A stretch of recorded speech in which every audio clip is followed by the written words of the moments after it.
So you're a sketchy businessman first. Yeah. Well, then you became a didn't know savvy any better. businessman. Right. Yeah. Savvy now. Yeah. I think my first business model I can remember, I was in first grade selling like the candy bar fundraisers, Yeah. I was upcharging people and pocketing the difference so I could win the contest. Amazing. Yeah. To me, that made perfect sense. Welcome back to the Artful Dollar podcast. We are about 14 days away from the end of 2024 as I record this, and we are re-releasing some of our past way early podcast episodes that not everyone has gotten a chance to listen to. So today's episode is a way past, but also one of my absolute favorite episodes, an interview with the tattoo artist, Nick Moran. He is a shop owner. He is a real estate investor, and he has lost it all and built it back again. And honestly, if he can do it, I think anyone can. His story is really inspirational. And I just want to leave people who listen to this podcast with the feeling and the perspective and really just knowing that you are capable of doing absolutely anything that you put your mind to. It's just a matter of, one, believing that you can, and two, stepping outside of your comfort zone, stepping outside of your familiar zone, taking those slightly unfamiliar or extremely unfamiliar actions. Another thing before I just get you right into the episode is I just got back from the Eden Symposium, Eden Body Art Symposium. It was one of the most incredible experiences of my life, getting to speak on stage with some of the world's greatest tattooers of all time, some of the world's best, absolute best. So check out, I'm sure they're going to do another one in 2025. But my takeaway from that experience, now my talk was obviously I'm not one of the world's best tattooers. I love tattooing. Honestly, I love tattooing as much as anyone on that stage. And my contribution to tattooing is obviously more along the business finance side, helping the pirates get off the pirate ship onto dry land, grow their business. That's the way that I can impact tattooing. But my talk was on marketing, particularly mindset. It was about, like I always say, 10% strategy, 90% mindset. And that's how my talk was broken up. But to have a room full of 170 tattoo artists, banging ass, like heavy hitter tattooers from all over the country and people around the world, stepping outside of their comfort zone. I told everyone, I'm going to challenge you, and I just hope you're okay with that. I'm asking permission to invite you to step outside your comfort zone, and they allowed me to do that. And by the end, I had people, bum rushing me to thank me and express how impactful the exercise was. And it had a lot to do with identity, archetypes, and stepping into these new versions of ourselves and really creating yourself. Creating who do you need to be in order to thrive, to succeed, to operate at your peak performance in this area or that area of your life. Now, obviously, we were pertaining it to marketing, to social media, but I just left feeling like we're stepping into a new chapter in tattooing. Never before, I don't think there's ever been a mindset coach standing on stage at a tattoo education seminar expo. I might be the first one to do that. I don't know.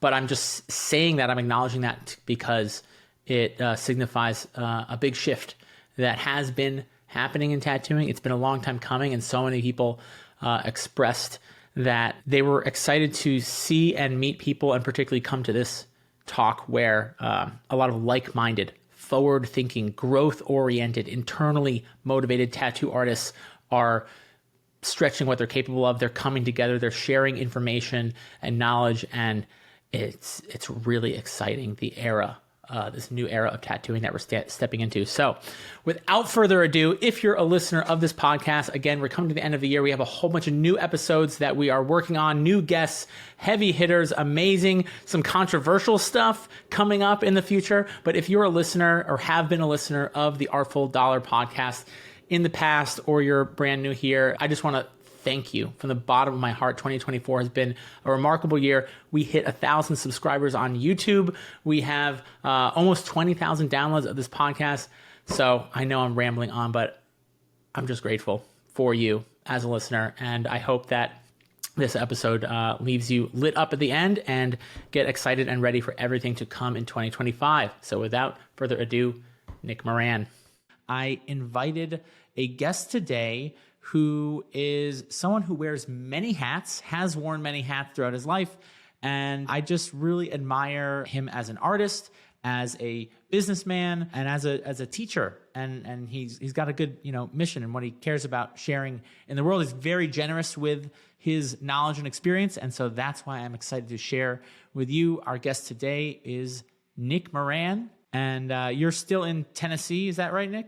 Yeah, I'm in Knoxville, Tennessee. Yeah, I just sort of reached out to you randomly. I love that we can just DM anyone we want and maybe they'll get back to us. Or did you DM me? I can't remember now. Did you DM me or how did we get connected? I found you on another, like a tattoo meme page or something. Okay, and reposted you sharing your content. And I was like, this guy is like someone I need to get connected with because it's so hard to find people that are into finances and also into tattooing. So I reached out to you. That's right. And we got connected that way. And then I just learned a little bit about you and I was like, oh, wow, he's a tattooer, but you're a very savvy businessman. And did one of those come first for you? Were you a tattooer and then a savvy businessman, or were you kind of always interested in entrepreneurship, or or did that just arise simultaneously? Sans the word savvy, I've always been in business, but I feel like I didn't really get a fully grasp on it until I was into tattooing and, as all tattooers must do, run their own business full time. I had some music venues that were definitely sketchy and not legal as a teenager. So you're a sketchy businessman first. Yeah. Well,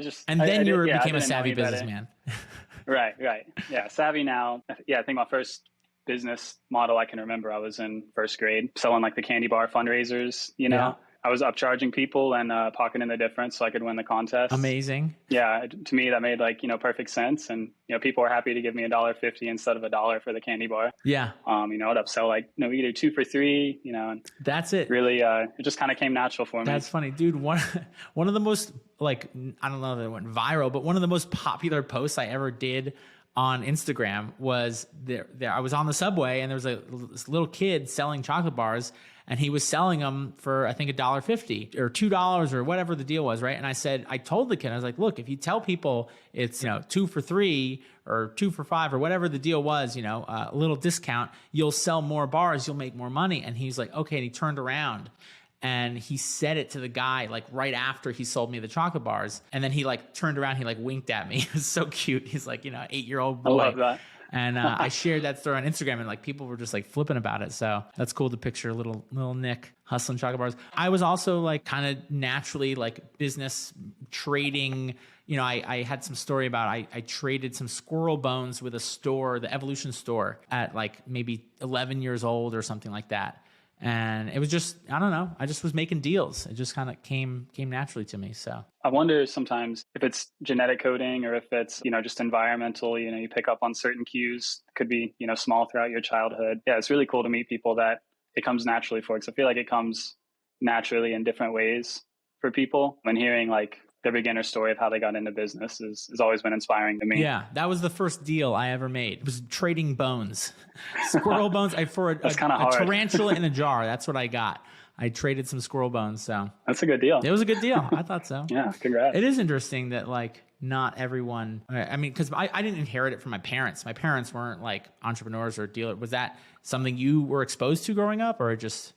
Where do you think that came from? It's hard for me to say. My dad was definitely a businessman. He, worked management positions, corporate ladder, started businesses, sold them, had some fail, had some do well. But he was always just kind of grinding, and eventually leaned heavy into owning his own restaurant franchises and real estate. And that's when I remember him becoming entrepreneurial. I was maybe a early teenager, 13, 14, around that time. And I definitely took notes. He had me and my siblings working with him through the summer and on weekends, and sometimes early in the morning before school. Yeah, it's hard to say where it comes from. But you were exposed to it at an early age, and then it was. Did you always love it, or did you resist it at some point? I mean, if you're opening up sketchy music venues, I'd imagine there's some I'm not gonna follow the standard business model path, right? Absolutely, yeah. I didn't realize how much crossover there was at the time, but I wanted to be everything that wasn't corporate America. So to me, that was playing in bands, doing tattoos, making art. I would make clothes sometimes, cut stuff up, sew it together, and then running music venues. And it wasn't until I'd been doing that a few years that I realized I was fully engulfed in capitalism, and that I really loved it. I loved, managing the bands I was in and booking tours and getting guarantee contracts signed just as much as I love playing shows. I also, again, so many similarities. I basically was like, 19 getting my neck and arms tattooed because I was like, I don't want to ever work in a corporate job. I want to sign the contract that says you never get a normal job, Yeah. And then later, after 13 years of tattooing, I got my financial advisor's license and ended up working for a wealth management firm. So I failed my 19-year-old dreams. But this has come up with other guests on the podcast. Me and Nick Baxter were talking about like the conflict of coming from a sort of anti-capitalist background, but then realizing that actually this capitalism thing can be a fun game. Can you tell me a little bit about like that experience for you? Absolutely. Yeah. And it's an experience I'm still, building upon and learning as I go. I, of course, try to be as ethical as possible in all my business ventures and really focus on, generosity and, empathy, figuring out where, employees' positions coming from and also customers. Yeah. The journey, I think, really started when I moved out on my own and was having to eat and put gas in my car and, accumulate adult bills, rent, car insurance and all that as they come, and realizing that I had to make a decision of, being a train hopper. I remember at the moment I was sitting at the river in Pigeon Forge, Tennessee, just contemplating life. I was like, do I just hop the next train and do my thing, or do I, get a job and start paying bills and join the rat race? I chose a job because family. I have 2 kids, and I was like, yeah, I definitely don't want to be that dad that like skipped town and no one ever saw again. It was a pretty easy decision for me. I know it's a weird question, but like if you didn't have kids, do you think it might have gone a different way? It's hard for me to say for sure, but I mean, I run into people my age now still that don't have kids, and they're just I had a guest artist at the shop. He left this morning. He's moving to Thailand just because. Right. Hop the next train and I think to Thailand. I absolutely would have done the same. I love exploring, love adventure, love being new places, learning new things.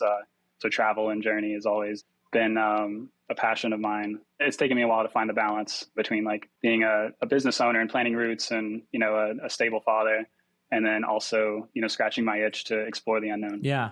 If you could say like, what is the thing that motivates you in, I don't know, in life? It could be in art and business. Maybe they're different things, but what would you say is it that motivates you to do what you do the way you do it? Because you've accomplished a lot in a short period of time, from what I understand, and we can get into the details of all that. But what is that motivator? The core motivator is happiness, as I feel, most people's decision making is likely motivated by. But my happiness comes from the freedom to do what I want when I want. I found that the easiest, the path of least resistance to do so is to have enough money to do so. And with that, I spend time balancing, what is a true want and what is just like an impulse want.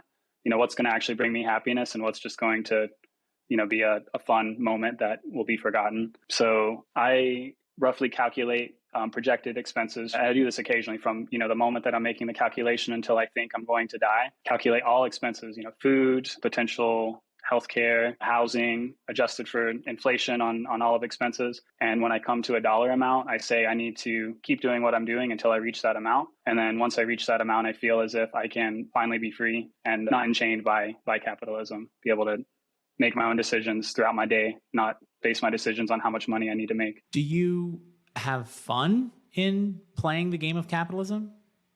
Or is it simply a means to an end of freedom?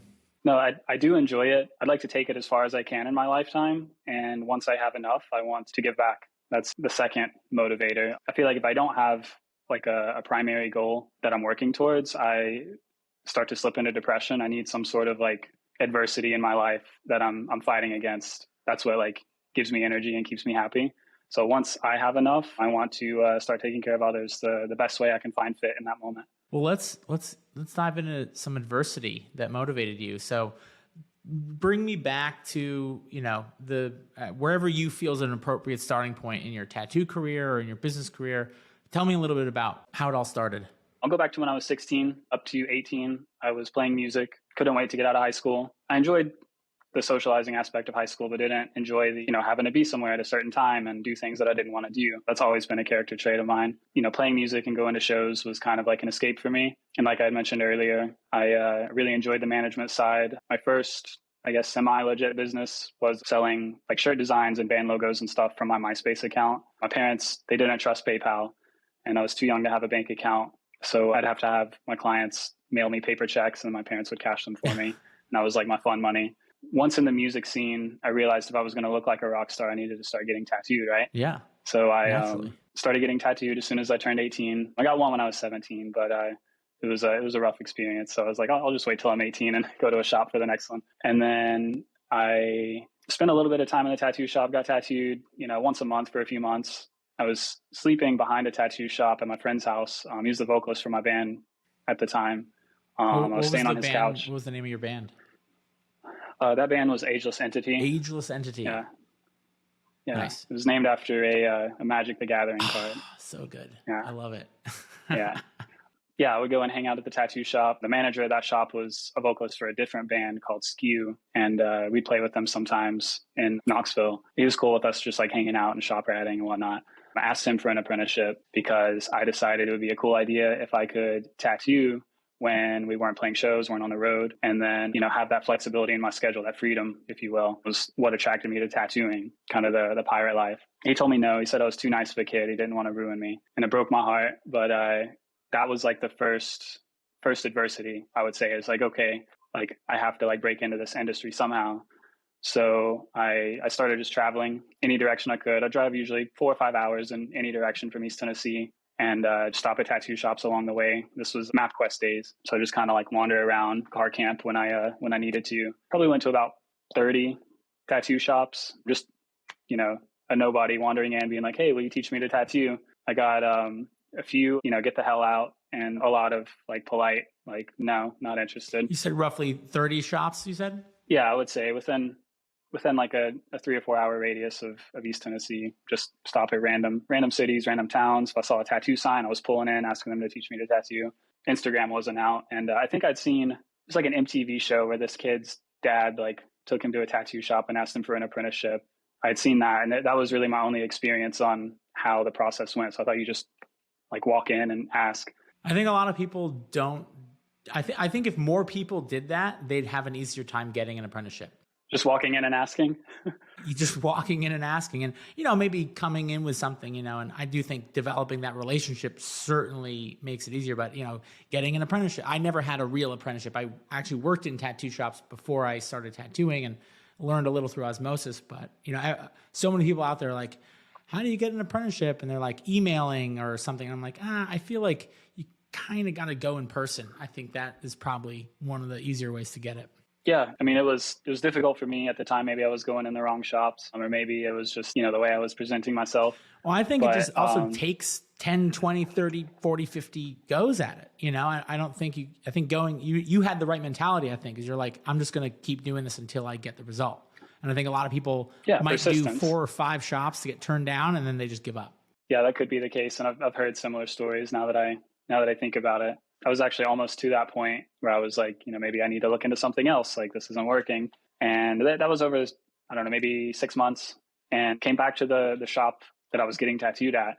It was called American Rebel Tattoo in Pigeon Forge, and it's still there, still open. And I was telling the guys there, that I'd befriended, what I was dealing with. And one artist in specific, Eric Lane, I really connected with him. He had just moved from Oakland. He was just like a 90s punk. We had similar taste in music, similar taste in tattoos. He said, dude, you need to ask Phil. And Phil was the shop manager, because Matt had left the shop at that point, the old manager that we played music with. And Phil was like kind of the old new school guy, kind of stayed in his room, kept to himself, didn't really talk much, didn't really have a relationship with him at all. So I went in his room and bothered him, and I was like, Phil, will you teach me to tattoo? He was like, how old are you? And I said, 18. He's like, I'm back when you're 25. I was like, why is that? And he was like, I've had 18-year-old apprentices. They're too much work, too much trouble. I don't want to deal with it. Come back when you're 25. So I came back. I think it was the next day. He was outside smoking. I was like, Phil, like, what do I got to do? Like, just give me a shot. Let me prove to you that I'm not like the other 18-year-olds you've tried to apprentice. And he said, I'm going to need $5,000 and I need $1,000 down, and we'll set up installments on the rest, and you're going to work for free until it's finished. And I said, cool, done. I had usually had $5, give or take, to my name at a time, weighing it between the dollar menu and gas in my car. And I was like, man, I'm going to have to hit a lick somewhere, or like, come up with some scheme to get this money. Yeah. Sell some drugs. I had a friend that worked at a gas station, and, we were talking, and I was like, yo, let me like stage something. And he was like, no, man, I'm not comfortable with that. Anything. We were scheming. Yeah. As 18-year-olds do. A couple of days later. Yeah, exactly. The parts of your brains that tell you that's a bad idea wasn't there yet, I guess. Hey, all you Artful listeners. I just wanted to take a moment to say thank you for giving a listen to the podcast. I hope that it's bringing some value to you in your life. That's really why I started this podcast. And if you're getting something useful or valuable out of it, I just want to invite you to go rate and review this podcast. It really helps me out. And it also helps other people find this podcast so that they can get some value out of it. They can feel more free around money and just get some wisdom and some knowledge that we're trying to share on here. So again, I'm not really asking anything else of you other than to just leave a review and rating for this podcast. It really helps me out and it helps other people find us. So thanks and enjoy the show. Yeah, I totaled my car like that week. I got an insurance check. It was $2,000 after paying the note off on my car. And I set $1,000 aside for my apprenticeship because that was priority. I was like, I'll bike there. I'll, sleep at the shop, whatever I got to do. I don't need a car. And put $1,000 down on a 92 Coupe de Ville, which was a sick car. I think it was $3,000 back then for that car. So put $1,000 down and went to my parents, see if they'd loan me the rest for the car. And my grandmother ended up loaning me the rest. And went back to the tattoo shop. And they had a contract ready for me. It was a very lengthy contract. I don't remember anything it said. I don't even think I remember reading it because I didn't care what it said. Just, wanted to tattoo. Gave them $1,000 and crossed my fingers that they were going to teach me to tattoo after that. Showed up every day. I was only supposed to be there, I think 3 days a week, they told me, for one shift. We had 2 shifts. It was like a 10 a.m. to like a 2 a.m. shop. And I was there every day that I didn't have another job that I was working. About 6 months in, my mentor told me that everyone there had lost the bet, that they all had bets on how long I was going to last before I quit, and that none of them went over 6 months. So that gave me like a little boost of confidence. Yeah. The shop dynamic changed. My next bout with adversity was some of the hires were like pretty violent people, ex-cons, had to deal with, violence a lot, stalking, all sorts of like weird things that to me seemed normal at the time. So I was like, oh, this is just tattooing. Right, yeah. Looking back, I'm like, that was kind of messed up. I dealt with that. It was hard. I had a few breaking points. Definitely thought about more crimes, more often than not. But very thankful I was able to regulate myself and push through it and keep my blinders on. Just kept doing what I wanted to do. I quit the band pretty quick. I was like, I can make art, make more money, and not compromise it with 4 other guys. Like, this is what I need. Like, music wasn't really my calling. I was never good musically. Like I said, I enjoyed the managing and the touring, and I did enjoy like performing, but I wasn't a good writer or anything. And tattooing felt right. My apprenticeship was 2 years. Right out of my apprenticeship, I knew I didn't want to be at that shop anymore. Tried to get a job at some other shops. I think because of where I was and my skill level at the time, I got some like half polite no ways, or, come back in a few years. So I opened my first shop, would have been 10 months out of my apprenticeship. We opened the doors. If I pause you for 1 second, because I feel like there's always some lesson in the hardship and the breakdown and the adversity. What do you feel, was there one main lesson from like the adversity you first faced? I mean, you went 6 months asking a lot of shops, being turned down. I mean, it seems like you learned to hear no and not take no for an answer. One thing I've heard is like, no doesn't mean no forever. It just means no right now. I like that. So I don't know if that was a lesson, but what would you say is like the main lessons you learned from that period in your life? In regards to that, it would definitely be persistence. Right when I was about to give up, I landed an apprenticeship, being persistent.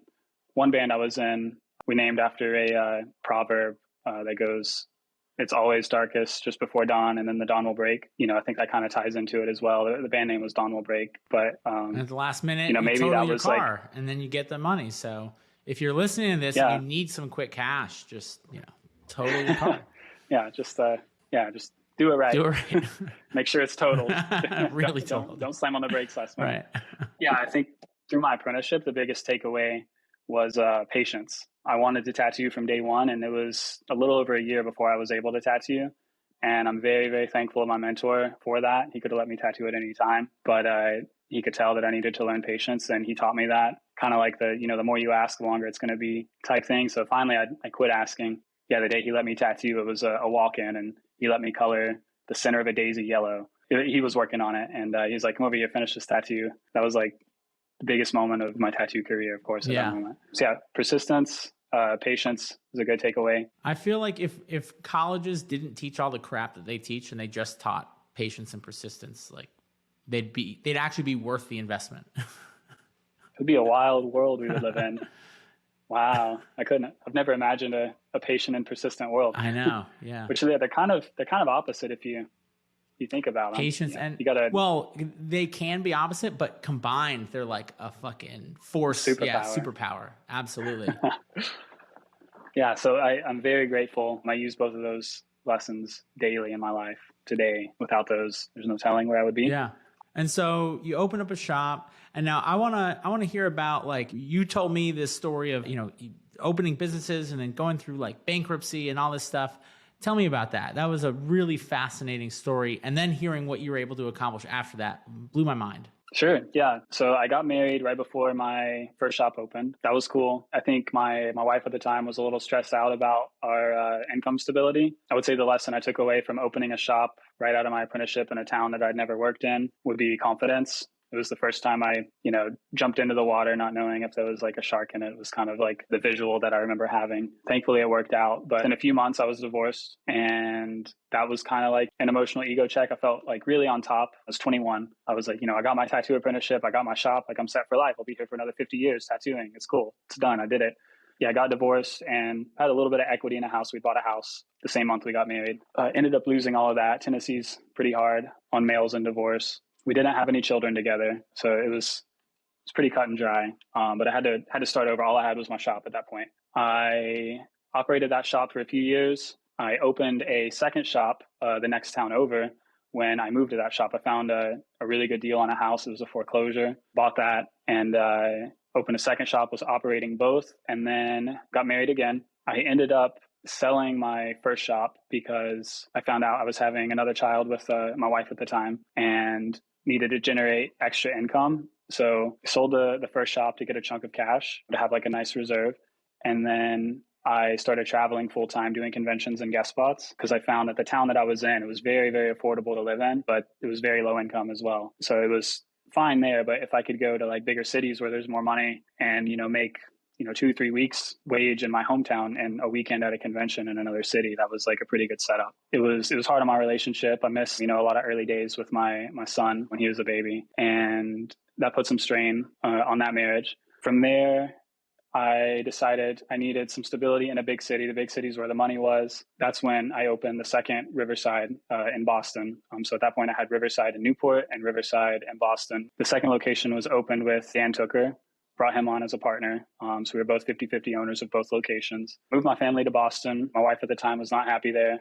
Ultimately, it was drug out. Having a child and a divorce was something that was very like heavy and complicated for me to process. I'm going through that right now. It's hard to realize. Yeah.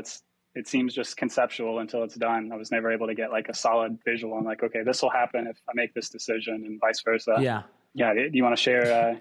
Share any similarities in your story? Yeah, just it's a humbling experience. It's not the way It's a great way to describe it. It's not the way I expected things to turn out. First of all, I'm eternally grateful for my ex-wife. She's an incredible mother, and she's just like an incredible friend all around, first and foremost. And I am realizing, like, for us to get along and co-parent and what's best for my daughter, I have to put aside a lot of my ego and just sort of say like, yeah, okay, I agree. Sure. Great. And like, you have to pick my battles. And I'd say 99% of the battles that I want to pick aren't worth picking. And I think that's the lesson that I'm taking from this experience, getting humble and just being of service to them and realizing that like the lessons I'm learning here are serving me for the rest of my life. And I have no regrets. I'm eternally grateful for her, for our daughter. Yeah, I don't know. That's kind of all I really have to share. And I just can relate to, yeah, it's an experience that I hope no one has to go through, but I am looking at it as like, what are the gifts? What are the lessons that it has to offer? Yeah, I'm so happy to hear that you have that perspective. It was really hard for me to come to that perspective. It felt like forever, but it took me a few months. Right before we divorced, we decided to file bankruptcy to wipe out some of our consumer debt that we didn't need. It was about $101,000, which seemed like it would take a lifetime to pay off at the time. And that set me back from real estate investing for a couple of years. My house in Newport that I had was not in my name. It was in a family member's name. So it was protected. Technically, I was renting it at the cost of the mortgage. And then I had no real assets. I had a 31-foot Class A Winnebago that I would travel in, and then 2 vehicles that I would use to commute. I had to give those back, but that was like my first time fully accepting failure, like on my own. Like I failed as a financial manager of my life. I feel like, other failures that I've had involved other people's decisions that were out of my control. But this was the first one that I at least was able to conceptualize owning. It was the first time I felt my ego really like shrivel up. I'd had like some heavy blows to it, but that was the first time I felt it just completely deflate. I mean, did you just want to, like, what? I know for me, when I experience anything, and I've never gone through that particular experience, knock on wood, I just want to shrivel up. I just want to run away. Yeah, it was, fight or flight instincts. It was a very primal feeling. A lot of emotions that are easy to suppress throughout the day were just boiling over constantly. And I was trying to learn how to manage that and also stay strong, as most people, I imagine, do. I didn't want everyone else to feel what I was feeling. So I was trying to, keep a straight face in every interaction. And it was very difficult. Do you think, I'm not sure if that was the best decision. I was just about to ask that. I was like, do you think that was the best thing to... Yeah. I felt very alone. I was a little bit isolated in that relationship. I had Dan, my business partner, he was my closest friend, and a few other close friends, but I felt at the time that none of them could really relate to what I was experiencing then. So it felt a little alone. Maybe talking to a therapist would have been helpful. I hadn't started therapy. Yeah, we did a little bit of couples therapy, but it was all new to me, and I didn't really take much away from it the first few sessions, just because I always say didn't know what I was hearing. Yeah, I always say that. This is my experience, that entrepreneurship in general is a lonely experience. I feel that way, at least. Like, I feel like every entrepreneur is on their own journey, and you're lucky if you find people that can relate to your journey or the feelings and the thoughts and the overwhelm or whatever. Yeah, I felt that more in the past recent years as my businesses have grown much bigger than before. It's gotten to be a lonelier road. Do you relate to that at all? I'm going to get right back into it, but real quick, I wanted to let anyone who's feeling uncertain about your financial future know that, one, you are not alone. I speak to hundreds of tattooers and artists, small business owners all around the world every year, and it's very common to feel overwhelmed, confused when it comes to saving, investing, taxes, and all that stuff. And two, if you're looking for help with this stuff, I want to make it very easy for anyone who is serious about taking control of their financial future to book a one-on-one call with me and get clear around what actions you can take to build financial security and freedom. So if you're interested in that, or you know someone that might be, you can hit the link in the show notes below to book a one-on-one financial future session with me personally. Now, I do charge a small fee for this, but I want to make it as accessible as possible. I also want to note that I take about 5 or 6 of these calls per month, so availability is limited, but I would love to get to chat with you and see how I can help. And I felt that more in the past recent years as my businesses have grown much bigger than before. It's gotten to be a lonelier road. Do you relate to that at all? Absolutely. And that's a main focus point of my therapy sessions today is I have friends, I have family, I have a wonderful partner, I have, children that love me unconditionally, but I don't have anyone that I can just, call up or, go have a meal with and talk about what's really going on inside of me and feel like they really understand. Do you have like a COO of sorts? No.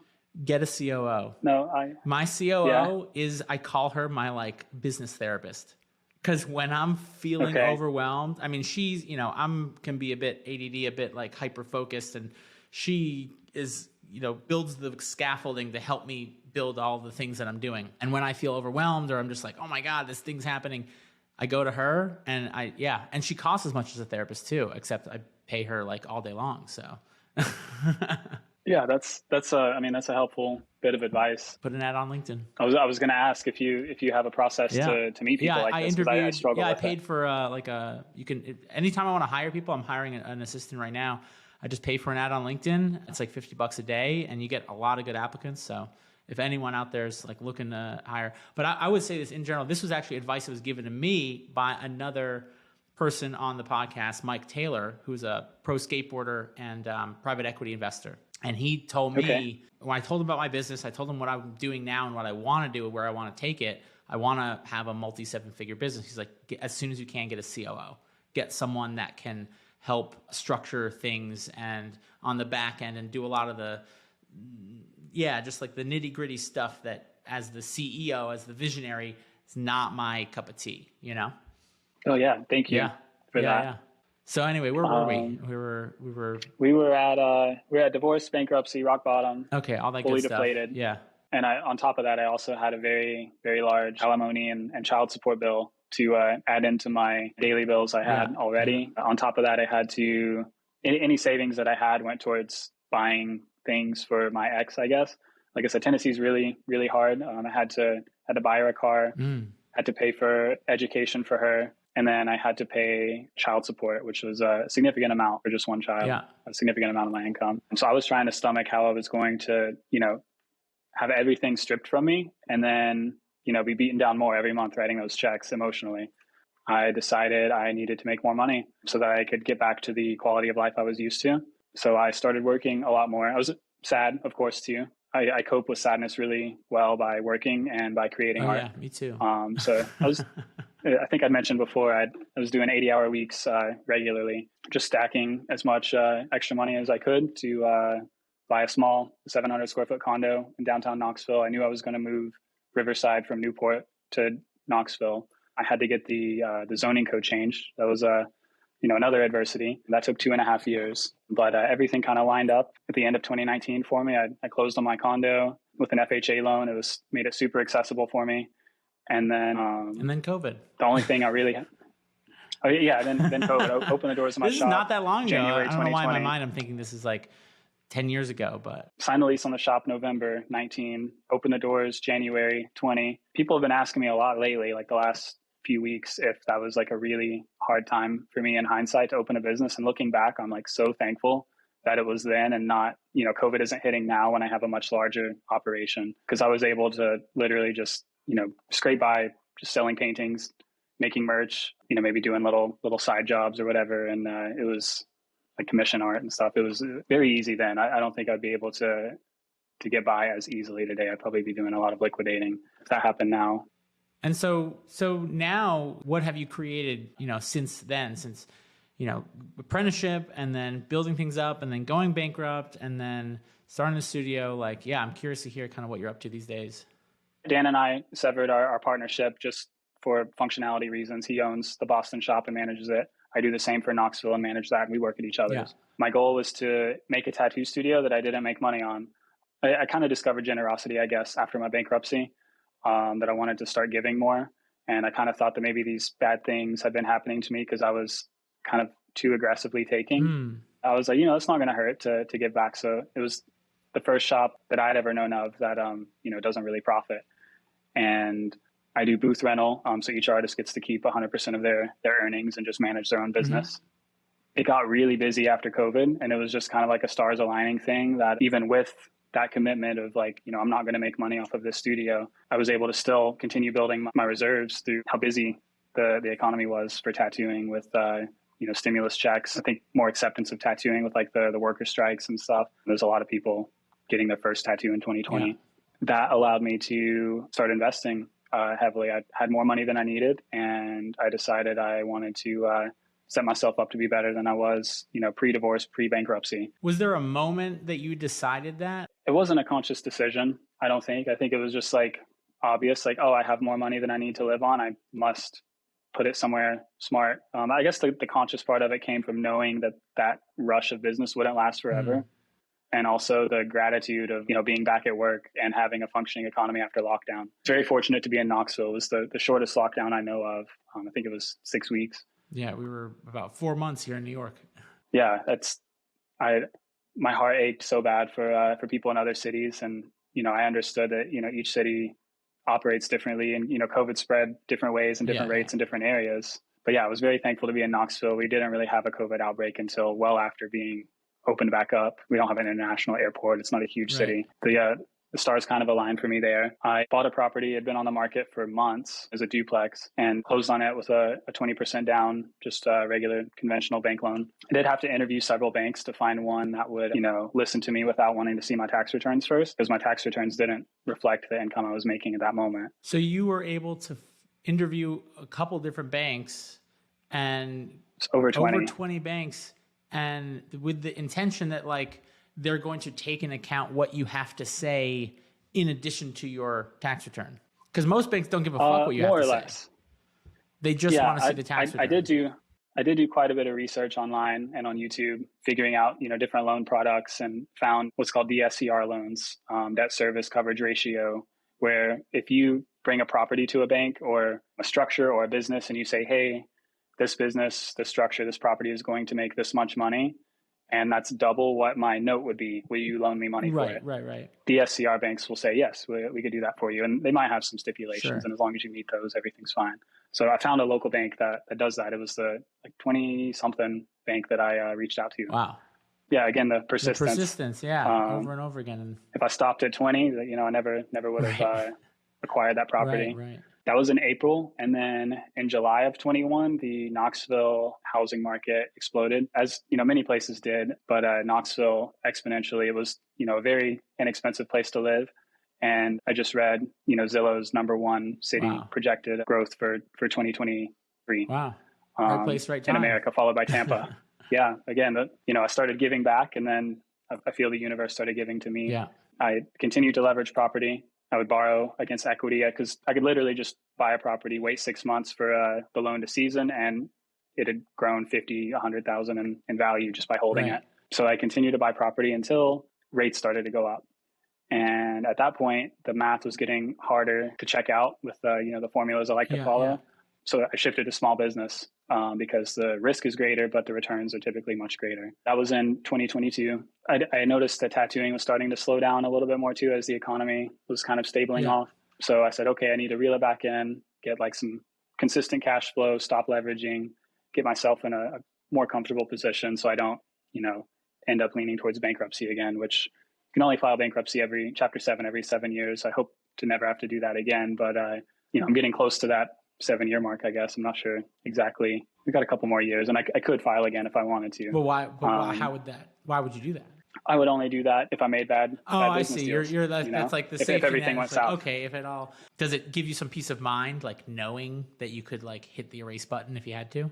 Not so much that. It gives me peace of mind knowing that I can bounce back as quickly as I did the first time, if not faster, with the knowledge I have now. Right. That's where I find my peace. As long as I have food and shelter, I'm content. I can work 50, 100 more years, if life expectancy increases dramatically, if I need to. I just don't want to. This is something I've been contemplating a lot recently. I've had a lot of growth in the past year, business-wise, income-wise, impact-wise, and it sometimes feels like when I opened up my first private studio, and then I got a bigger private studio and had more booths, that was a pretty big jump for me. And you get that stretch, that feeling of oh, can I do this? But I've grown so much so quickly, and it sounds like you had a lot of growth in a short period of time. And then I'm like, oh shit, can I keep doing this? Do you ever feel that way, or do you ever feel overwhelmed by how big it's grown? 100%. I mean, that's a heavy motivator in, getting to a comfortable financial position to where, if everything in the world went wrong, my happiness and my ability to make free will decisions wouldn't be affected. Yeah. It's kind of like if the housing market tanks, I have a lot invested in real estate. I lose a significant portion of my net worth, but I hold, 20 to 25% equity in every property. It's got to tank at least that much for me to, sell the house and break even. And if it were to tank more than that, I've diversified intentionally. And, all these little kind of foresights of what ifs, kind of covering my trail on, that gives me the peace of mind. I've created a structure where I have options. If tattooing became illegal and I couldn't, generate income tattooing, I've got backup plans for every what if. Well, we were just tattoo underground, right? I always take assurance in if, coaching or things that I'm doing don't work out, I can always just tattoo, and that's the best job in the world as far as I'm concerned. So the worst case scenario, I still have the best job in the world. I wonder if cost of tattooing would go up if it was illegal, like, most black markets Oh, do, or if it definitely. would go down because the interest would go away. Right. Yeah. No, I think it would go up. I Yeah. think it would. Yeah. Well, yeah, I mean, in that case, I'll be fine. We're getting close to the end here, and something that was on my mind before we spoke that I wanted to ask you about is like, and I kind of said like, do you enjoy the game? Do you enjoy business? I've been thinking a lot about like, I refuse to be a starving artist. It just is not an option for me. Now, have I been a ramen eating, artist? Yeah, I have. But I am hungry to create, to build, to see what I can do. I want to be tapped out by the time I'm dead and gone. I always wonder, like, is that in everyone? Is that for everyone? Do you feel that way? Do you feel this like hunger, like I'm just gonna get it, Or did it feel like it just sort of arose in you? I would say I've definitely felt that feeling and still do sometimes, and it comes in waves for me. At some points, I feel that maybe I've done too much, or that a certain part of my body starts hurting, and I know it's from going that being persistent and keeping on when I should call it quits. But then there's other times when I feel everything in my life is perfectly balanced and there's nothing really exciting for me to do. And those are the moments when I'm like, okay, I have to find something else to get into. Fuck something up now. Have to raise my blood pressure a little bit. Right. Yeah, I would say it's seasonal. And every few months I'll go through a wave, and it's worked out for me so far. I think that's a good way to look at it too. Trying to slow down a little more. It is seasonal. I've been on a let's try to stabilize and slow things down a little bit kick. That's definitely been what I'm looking towards. So I think economically that makes the most sense. Economically, yeah, I think absolutely. And where we're headed and things are going, I've built a lot real quick, and now it's like, how do we fortify? So cool, man. Is there any last message or anything you want to leave people off with? I mean, I have some like closing questions I could ask, but just is there any last message or anything you want to share with people? Let's hear your questions. Or do you read books? I do. What would you say the 3 books that made the biggest impact on your life are that you'd recommend, and why? I mean, number 1 is going to be Total Money Makeover, Dave Ramsey. I would say that's a great starting point for anyone that feels financially overwhelmed and wants to like get a grasp on it. I owe that book a lot more than I would ever be able to repay. That really taught me the organizational principles in finance that I needed to start building on and gave me direction. Number 2 would be, I'm going to go with the 4 Agreements. Not so much a finance book, but every aspect of that book, I think, can apply to all areas of life, including finance. And that's one that I like to stay brushed up on every year or so. Check back in with that one because I take something, it's a very, very quick one. I take something new every time. I actually read it fairly recently as one of those books I was always told about. And I read a lot and I listen to a lot of audiobooks. Yeah, I'll be consuming 2 or 3 books at any given time simultaneously, but I did that one recently, and yeah, it was phenomenal. There's a lot of things that I'm maybe familiar with, but like you said, there's no end to that kind of wisdom. It continues to bear fruit each and every time you introduce yourself to it. So yeah, the 3rd one is I would say maybe Source Field Investigation by David Wilcock. I think it's categorized as sci-fi. There's a lot of factual history in it as well. But that book specifically for me, can't say it may resonate the same with everyone, but it was the first book I read that taught me how to think outside the box, to read between the lines, to really fine-tune the concept of critical thought. And what's it called again? Source Field? Source Field Investigations. Yeah, it's kind of like an Ancient Aliens type book, more of like a modern day Chariots of the Gods. But very cool. I felt my brain growing as I read that book. Yeah. I like books like that. I felt that way with another, with Hitchhiker's Guide to the Galaxy. Oh, cool. Did you ever read that? I haven't, no. It's a funny, but it's deeply philosophical. Obviously, it's a very famous book, but yeah, very cool. If people want to get tattooed by you or invest with you or whatever it is that you do, how can people get in touch? Yeah, the best way to book an appointment, no matter which city I'm in, is through my shop's website, riversidetattoo.club. I have a link to my booking form and my link tree on Instagram, which is Nick Moran Tattooer. I can be reached via Instagram 24/7 with any tattoo questions, investment questions. My email's nickmoraninvestments@gmail.com if you don't have an Instagram. I'd love to talk business or money with anyone there. Awesome. Excellent. Thank you so much. And I've actually had people in my course reach out to you, and you were very generous with your time. So I just want to thank you personally for being that person and sharing with people and sharing your message. So thank you so much. Absolutely. It's so fulfilling. I would love to see more people reaching out and, having a coffee for, an hour or two with me. That'd be great. Amazing. Well, I'll definitely have to come to Tennessee and visit you sometime and check out the real estate market down there. Please do. It's still growing. Awesome, dude. Still growing. Cool. Good to know. All right, Nick, thank you so much. Thank you. Hey, I hope you enjoyed the show. Again, I just want to prompt that if you got some value out of this conversation, please go and leave us a rating and a review on iTunes, Spotify, YouTube, or wherever you saw this podcast. It really helps me out, and it really helps other people to find this podcast. I want more people to have these types of conversations around money so that we can all be more free and at ease and abundant and able to create the lives that we really want to live. So please share this and rate and review. Appreciate it. Thanks.